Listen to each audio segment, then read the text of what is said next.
نحمده ونصلي على رسوله الكريم اما بعد فاعوذ بالله من الشيطان الرجيم بسم الله الرحمن الرحيم ولله على الناس حج البيت من استطاع إليه سبيلا صدق الله مولانا العظيم۔ اللہ تعالیٰ نے آپ حضرات کو اپنے گھر کا مہمان بنایا، بہت بڑی سعادت عطا فرمائی۔ یہ اللہ تعالیٰ کا انعام ہے، کرم ہے۔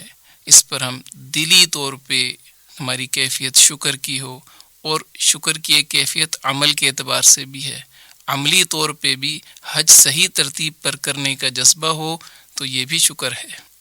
اب اس حج کو خوبصورت بنانے میں کیسے خوبصورتی پیدا ہو، کیسے حج قبولیت کی طرف آئے، فرمایا گیا کہ حج عاشقانہ عبادت ہے، عشق کی کیفیت والی عبادت ہے۔ اسی لیے فرمایا حاجی کون سا پسندیدہ، میلا کچیلا، پراگندہ بال، بکھرے بال، اس کو اپنی بھی ہوش نہیں۔ محبت میں جب بہت ہی اعلیٰ سطح پہ انسان پہنچ جاتا ہے تو اس کو عشق کہتے ہیں۔ جیسے ایک ہوتی ہے گرمی تیز ہو جائے تو اس کو لو کہتے ہیں، نام بدل جاتا ہے۔ ایسے ہی محبت کی کیفیت جب انتہا درجے کو ہو جاتی ہے، جہاں انسان اپنے آپ کو بھی بھول جاتا ہے، اپنی بھی ہوش نہیں رہتی، اس کو کہتے ہیں عشق۔ اللہ تعالیٰ چاہ رہے ہیں کہ آپ اللہ کے گھر اللہ کے عاشق بن کر آئیں، اور یہ وہ کیفیت ہے جو آپ کو ہر شکوے سے دور لے جائے گی۔ یہ قاعدہ ہے، اس کو یاد کر لیں، جب شوق بڑھتا جائے گا شکوہ کم ہوتا جائے گا۔ اللہ کی طرف بڑھنے کا شوق بڑھتا جائے اور مشقتوں کی کیفیت سامنے ختم ہوتی چلی جائے، مشقت محسوس ہی نہ ہو۔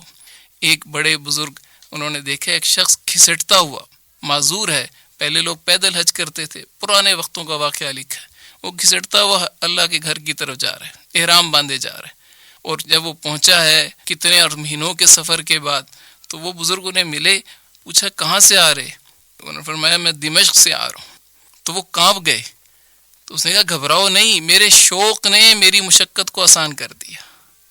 اب حاجی صاحب ایئرپورٹ پر پہنچے تو بسیں لیٹ، جہاز لیٹ، اب وہ کیفیت نہیں، ہم تو احرام باندھے میں، اس لباس کا تقدس یہ ہے کہ ہمارا شوق شکوے کو ختم کر دے، ہمیں نہ گرمی لگے نہ سردی لگے، نہ ہمیں کوئی تکلیف محسوس ہو، ہم تو اللہ کے گھر کی طرف بڑھ رہے ہیں۔ تو شوق بڑھے گا، شکوہ ختم ہوتا جائے گا، یہ آپ کے حج کو چیز خوبصورت بنا دے گی۔ اللہ پاک آپ کے دل کی کیفیت دیکھنا چاہتے ہیں کہ میرا بندہ مجھ سے ملنے کے لیے کون کون سی مشقت کو برداشت کرنے کو تیار ہے۔ تو ہمارے سامنے یہ چیز سیکھنے کی ہے کہ جب ہم اس سفر پر جا رہے ہیں تو شوق کو بڑھا کر جائیں، اللہ کی طرف بڑھنے کا شوق، اللہ کے گھر کی طرف جانے کا شوق، ہر مشقت کو خوشی سے برداشت کریں، صبر سے برداشت کریں، انشاءاللہ حج آپ کا اچھا ہو جائے گا۔ اللہ تعالی ہمیں عمل کی توفیق عطا فرمائے۔